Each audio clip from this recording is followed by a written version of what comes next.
शेख कुछ लोगों का ये कहना है कि जैसे कोका कोला है, पेप्सी है, ये मैकडॉनल्ड है, केएफसी है, स्टारबक्स कॉफ़ी है, तो ये चीज़ों का प्रोडक्ट का बायकॉट करना चाहिए क्योंकि इससे जो है मुसलमानों के जो दुश्मन हैं, उनको मदद हासिल होती है। तो इसका क्या हुक्म है शरीयत में शेख? एक सवाल ये है। ये बहुत सेंसिटिव मसले के बारे में सवाल है आपका।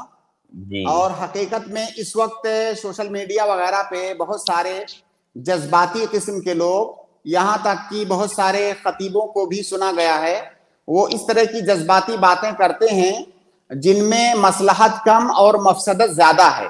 मुख्तसर अंदाज में 2 लाइन में अगर इसके सिलसिले में शरीयत का नुक्ते नजर आप जानना चाहें तो वो ये है कि जिन चीजों का ताल्लुक या जिस चीज का प्रोडक्शन दुश्मन ने किया है, अगर हम उसको हमारे उसके इस्तेमाल करने से दुश्मन को फायदा है और हमें नुकसान है, या हमारा फायदा बहुत कम है, दुश्मन का फायदा उसमें ज्यादा है, तब हम उसका नुकसान इस्तेमाल नहीं करेंगे, क्योंकि हमारे इस्तेमाल करने से हमारा नुकसान सामने वाले का फायदा है।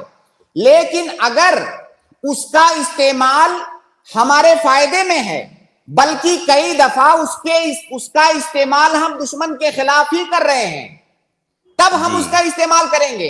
भाई जैसे मिसाल के तौर पर आप जो है, आपकी जंग चल रही है, आपके मुल्क की जंग चल रही है किसी दुश्मन मुल्क से, और उस दुश्मन मुल्क के बनाए हुए हथियार आपके पास हैं, क्या आप उन हथियारों का बाइकाट कर देंगे? भाई लड़ेंगे किससे फिर? तो असल इन चीजों का ताल्लुक मसाले और मफासिद से है, और हमारी पूरी शरीयत के अहकाम मसाले और मफासिद पर मबनी है। तो फकत जज्बात में आकर के फैसला सुनाना ये इस बात की दलील है कि मसाले और मफासिद के बारे में इल्म नहीं है बहुत सारे लोगों को। तो अगर उन चीजों का इस्तेमाल हमारे हक में है तो उनका इस्तेमाल करना ये जायज होगा। मुतलक ये कहना कि उसका बाइकाट कर देंगे, भाई अल्लाह के नबी सल्लल्लाहु अलैहि वसल्लम ने गैर मुस्लिमों के यहां, यहूदियों के यहां मजदूरी किया।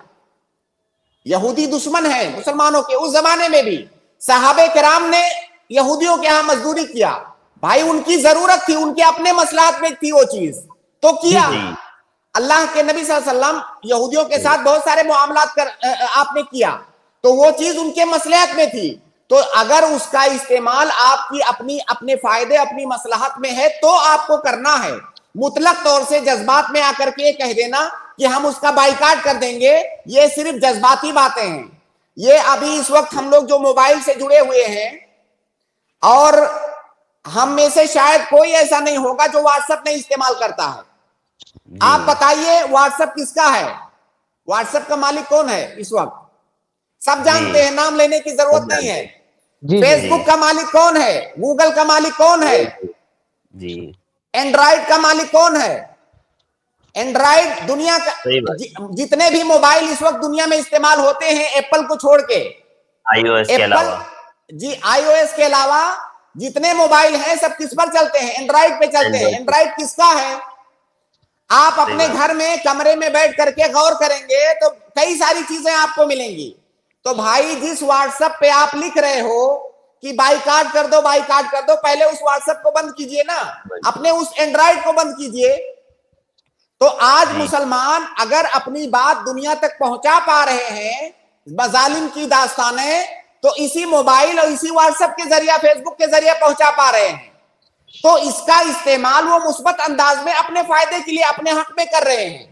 अब खुद मिंबर पर चढ़ करके खुतबा देना, नौजवानों को जज्बात में बरंगेख्ता करना कि जो है बाइकाट कर दो, वो इमाम साहब जो खुतबे में कह रहे हैं कि बाइकाट कर दो, मोबाइल में देख देख के खुतबा दे रहे हैं एंड्रॉइड में, और वहीं पे कह रहे हैं कि बाइकाट कर दो। अब अगर कोई आदमी खड़ा होकर के वहीं बोल दे कि इमाम साहब ये एंड्रॉइड आप इस्तेमाल कर रहे हो, किसका है? गूगल में आप सर्च करते हो किसका है ये, तो फिर इमाम साहब क्या कहेंगे? तो देखिए हमारा दीन जो है जज्बात पर नहीं है, हकायक रियलिटीज पर है, मसाले और मफासिद पर ये दीन कायम है। जी जज़ाकल्लाहु खैर शेख। जी आफ्ताब साहब, उम्मीद है आपका जवाब मिल गया होगा। जज़ाकल्लाहु खैर शेख। जज़ाकल्लाहु खैर, बारकल्लाहु फीक।